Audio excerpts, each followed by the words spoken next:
right, John. You named the piece. Take it away. I named the piece. It's named Indefatigable. Originally written in inverted commas because that word means tirelessly. And at the time of the writing of the piece, and I was definitely pretty tired. So what's changed? Oh, so much has changed. Oh, not tired, not so tired? No, not anymore. Oh, that's nice. I got immunised against that, so... Oh, very good. No longer needing to be tired. Okay, so we're going to change it to well-rested or something? Yeah, that's right. And so that was the idea of the title. In what relation did that have to the song? I mean, we know how it affected your life, but how did it relate to what we were writing? Well, I think in our sort of my tired stage, I was keen to have as much assistance as possible with this guy. And I wanted to write a piece with Sam because we have done a co-write before. It was really fun, and Sam's great at writing, but he needs to be pushed over the line. Dragged over the line, kicking and screaming. So I need a little bit of extra structure. Like, I can come up with bits, but joining them together was where I tended to fall down. Okay, so after John asked if he wanted to do a collaboration, I thought, yeah, okay, cool, I'll get some ideas together because that's not so scary. Coming up with a series of different sections, and then I thought maybe John could help me join them together, which he did, which was great. So I went away with my bass. It was mostly written on double and mostly written around different harmonics that I could get in different positions, and that's sort of the basis of just about every section. So to answer the question, I wrote a series of different parts, and I came along to John and showed them to him, and then he put them into his workshop. And you want to take it from there, John? Yeah, and I think you were interested in the bowing of the double bass, but also how the vibraphone can be bowed as well. So, I was going to get to that. It all sort of started.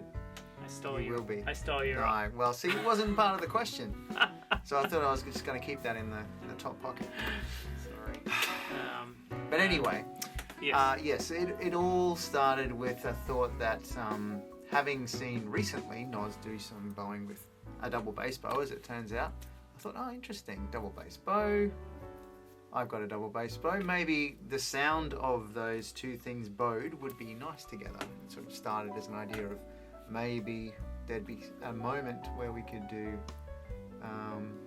some sort of overlapping duetty type thing. It ended up not being like that, and I gave the melody to the piano, but it's still an idea I'd like to do more, but it still survives in a sense in one spot where there's some bowed marimba, right? Marimba? Bowed vibes. Vibes, sorry, that's why I have to ask. Bowed vibes and accompanying a piano melody, and then the bowed bass comes in and they sort of accompany the piano together. But that's where it all started. I wanted to see what that was like. But weirdly, I didn't get to hear what that sounded like until we were really far along. We'd sort of almost finished writing it, which is a little bit difficult to try and imagine the sound. I think it still sounds good, but I'd like to maybe do a little bit more on that later. So after we had sort of sorted out some of the things we wanted to use, like we had more ideas than we ended up using, John skillfully wove those bits together in ways that I hadn't thought of yet. That's the big thing I remember. Yeah, it was cool. You had that initial motive where, what was the groupings again? It was like 7, 7, 7, 5, 5. It was something like that. We should have written it down, but yeah. So the whole thing's in 5. Well, apart from that other section. So it's mainly in 5, 4. But then there was those cross rhythms that Sam had come up with that played on top of one another when they sort of went like this, and then eventually they all sort of sync back up into a 3-bar phrase. That's right. So that was sort of an initial idea that Sam had come up with, and it was like, okay, how do we get to this next section? I've also got this bowed harmonic rhythmic thing. How do I get to that next section? And then I've got this Russian section. Yes, that's the Russian section. It's not Russian. It's not. That's my fault. I apologise for that labeling of that. We had to give it some label, and that was something that was vastly different in 3/4 time, much slower. So I was like, does this even work in the piece at all? And if so, where's it going to go? Like, was it going to start the piece and we're going to work from that? Yeah, there was quite a bit of jostling around trying to see where things worked. But I ended up with a pretty good order, I think. Yeah, and I also wanted to take sections like the quotes from other parts of your piece, a quote from that motif, put it in there somewhere, and same with the 3/4, the Russian bit, superimpose that over the top to start hinting at, oh, here's this new section, so that when that section actually occurred, it wasn't like... It's not totally out of nowhere. Yeah, that's what John was really good at, was mixing little tastes and snippets of bits into other bits. And so the 3/4 section is a vast sort of tempo change there, and then it just like a very gradual accelerando, and it's also a gradual sort of throwing in the elements from the piece again, and then finally we've got that sort of short ending, which is hello, we're back to that original theme again.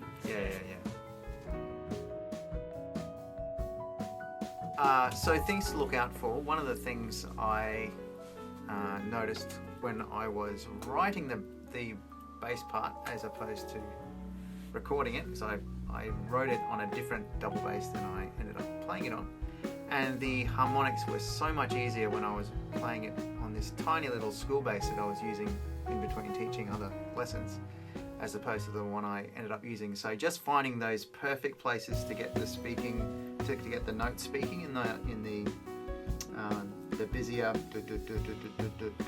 double stopped harmonics, so important, because it's really easy for them to not speak and get all sort of fuzzy, I guess. So just finding that, and it's quite finicky work, finding the exact spot where they speak properly is something to look out for. Yeah, and I think with the piece in general, not getting bogged down in those layers that we were talking about. I mean, you could choose to count it that way, but just having a really strong sense of 5/4, being able to count, throughout while you're playing. Later on, there's a section where it's a 3 bars of 4/4 and a bar of 2/4, and that's got sort of like a 7/4 thing superimposed over the top. So the reason why it was written in that way is because some of the parts are in 4/4 and a bar of 2/4. Some of them are sort of hinting at it being in 7. So I just thought it's probably easier to read 3 bars of 4/4 and a bar of 2/4 than 7/4 time signature. The accelerandos, they're not too abrupt. So again, they're quite slow moving. It's not. So if you were, say, playing this piece with an ensemble, obviously that's something you follow the conductor for. But if this is being played with the backing tracks, it's really shouldn't be too hard to go with those tempo changes. And I think the role of the drum kit player in this, so that was probably the last part that was written for this piece, and it's really a supporting role for all the other stuff that's going on. So just to remember that the